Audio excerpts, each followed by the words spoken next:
Hi guys, welcome back to the channel. So the other day I spent an entire Sunday at Dorchester Prison, which was quite an experience. I have to admit, I've never been inside a prison before, and wow, that was quite something.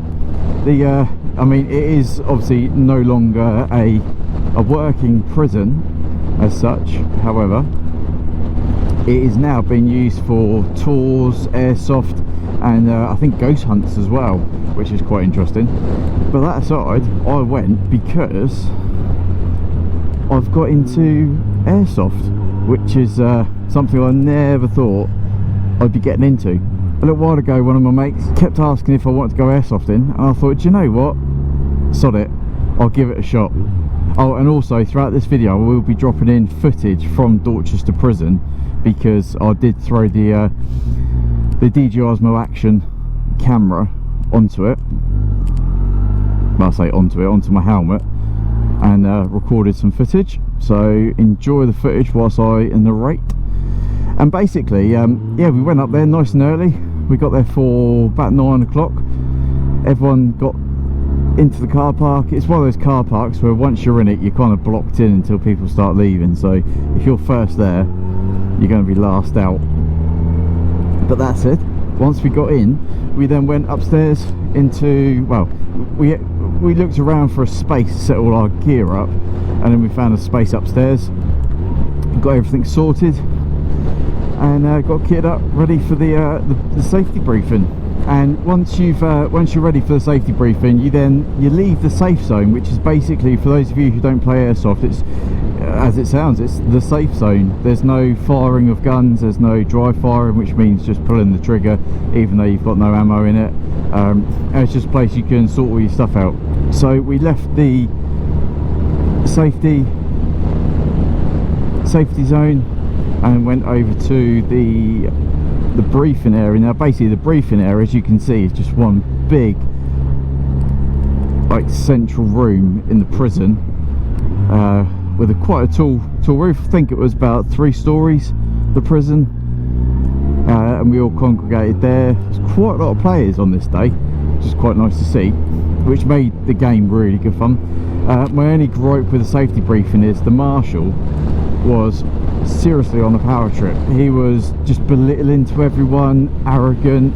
He dropped the C, I mean the C, I'm obviously not going to say it on YouTube, I'll get probably demonetised badly, but he dropped the C-bomb constantly, calling people it was just like, dude, there's kids here, they don't need to listen to your foul mouth. I guess you might want to be a bit tongue-in-cheek and have a laugh, but there's another CQB, which is close quarter battle, that we go to, and the marshals there, they're funny, they're tongue-in-cheek, but they're not just a complete idiot like this numpty was. And there was an ex-serviceman there who actually called him out and said that he'd been in the services over 10 years and he's never once been spoken to in the degrading, pathetic attitude that he was doing to everyone. I mean, there were a lot of people on the forums as well that were saying, if you don't like it, go grab another tissue, go cry somewhere else. If you can't take banter goes forward and backwards. That was not banter, that was just a marshal being an absolute tosser. But because of that chap who actually sorted his attitude out, the marshal became a lot more friendly. Do you know what I mean? It was just, you're there, you're a paying customer, you want to be there, you don't then need some idiot thinking he's bloody a dictator. I'll do this, I'll do that, you're a bunch of this, you're a bunch of that. Dude, have a word of yourself. Thankfully he did, and his attitude changed, and the rest of the day was actually quite nice with the briefings. The other marshals were good. So yeah, once the briefing was done, we were then separated into 2 teams. I think it was reds and yellows. Put a little bit of tape on your arm, and you then go off into the first game. Now the first game was actually it's really good. It was great fun, really difficult but still enjoyable at the same time. So basically they had the chapel at the prison, and they put us in the prison. That was a close flying pigeon then. They put us in the prison chapel, and the rest of the other team, they were all over the prison, and basically they have one life, we had multiple. We had to go back to the chapel to respawn, basically. So it's basically like a big Call of Duty, which is it is so much fun. I never thought I'd get into it. It bloody hurts when you get hit, but it is just a laugh. So we had to basically battle our way out of the chapel and into the kitchen. The kitchen is pitch black, so there were a fair few people hidden in the kitchen, as you'd expect, and we had to get ourselves out of the chapel, which was easier said than done. There was two entrances and two exits. Obviously, be it the same, we couldn't get out.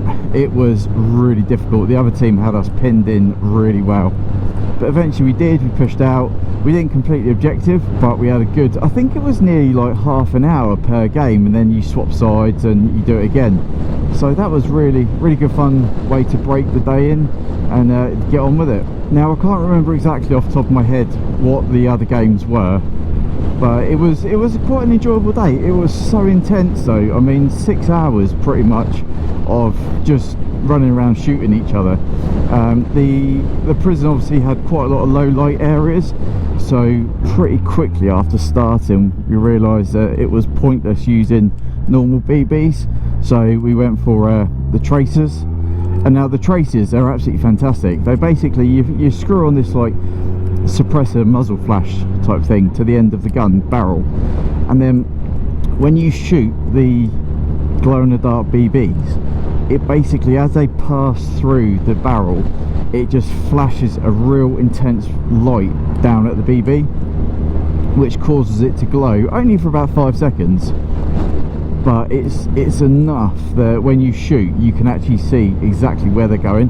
Granted, the opposing team can see where you are, where you're shooting from, but it does help you massively be able to see and shoot in the dark, because I mean the prison was quite, you could go inside, you could go outside, you could go up, down, all over the place. So yeah, the tracers definitely made the game a lot easier for those of us that had them. The majority of players, they were taking hits. It's a game of integrity and honour. At the end of the day, if you get hit, yes, people might see it, people might not see it, but you're going to know if you get hit because you come out with some cracking bruises.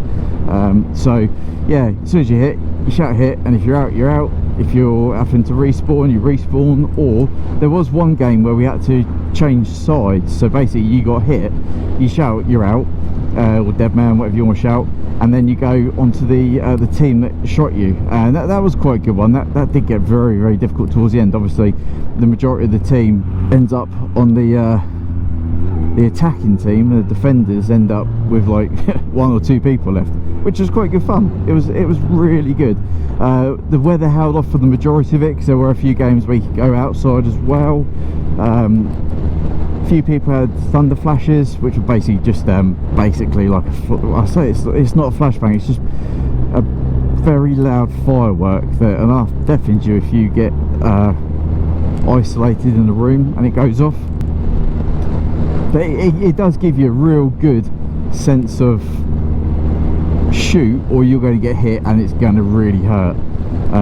Obviously being inside the prison, it's quite echoey, quite stone walls, and you end up with the bangs going off, the gunfire going off, and honestly it is such a good, it's just a laugh. Now I've said to a few people, are you up for going airsofting? And they're like, that is incredibly geeky, there is no way on this earth I am doing that. And I was well and truly of that attitude as well. I went for the first time, I got shot a few times and it really stung, so I thought, sod this, I'm going to shoot back.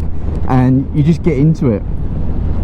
You see people dressing up, I mean taking it really seriously. There was a couple of lads with counter-terrorism firearms, CTSFO, Terrorism Specialist Firearms Officer badges on their back.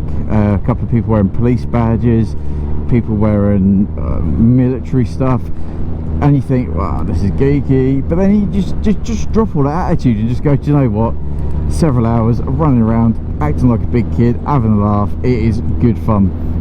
Now it's not actually that expensive to get into. We've bought, well actually 50-50, we got 4 weapons now. I'll put them up on, I'll put them up now for you so you can see what we got. They're called real imitation firearms, so you have to, as far as I'm aware, they're not regulated by the government to some degree.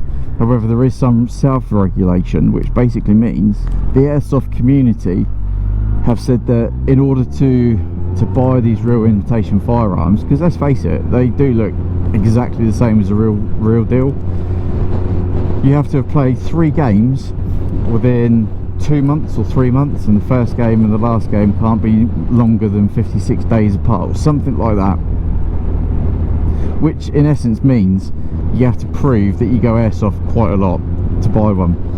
Now, 2 of ours were bought second hand, or 2 of mine were bought second hand, the P90 and the G36.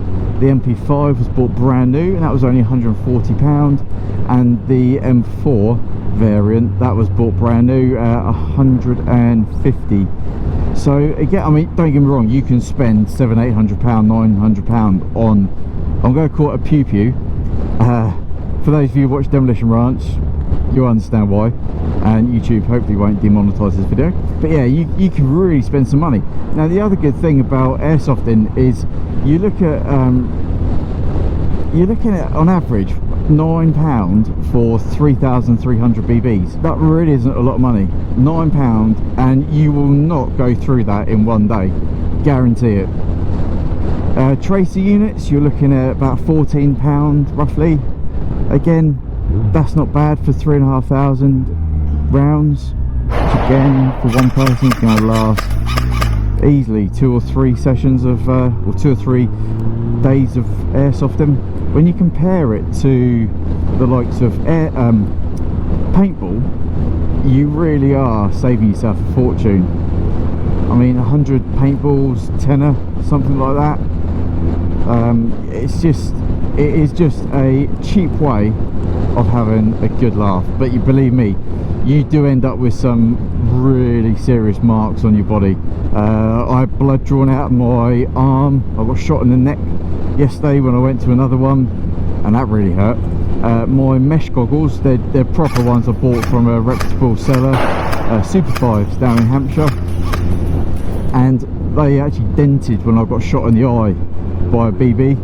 So, and they're really tough goggles, so if you took that in your eye, you're definitely going to lose your eye. But honestly, needless to say, get out, try airsoft if you've ever thought about it. The airsoft community is really friendly. You see people with pew-pews that you want to buy yourself, and 9 times out of 10 everyone's happy to let you hold it, fire it, and just see what you think. It's a really good social environment. Yeah, we're really glad we actually started doing it. I hope you like all the footage that I've put into this video. Thankfully I didn't get around in the camera lens, because that would have been a bit of a bummer. Just going to open my visor and see what the audio is like now, because the GoPro pops quite a lot. Hopefully with my new audio media cage, it should eliminate that, and we shall see.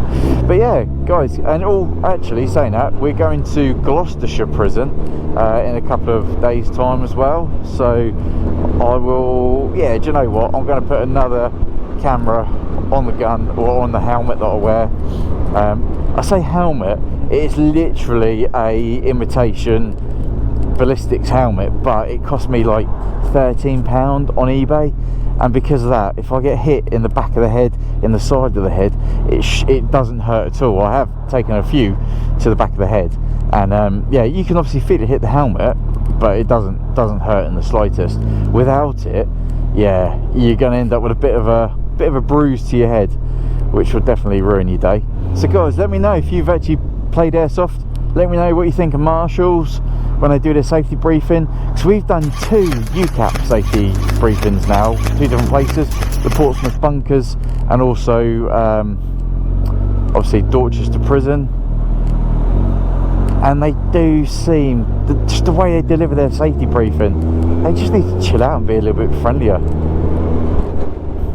Alright guys, thanks for watching. Stay tuned for the next instalment of Airsoft. and I'll see you guys soon.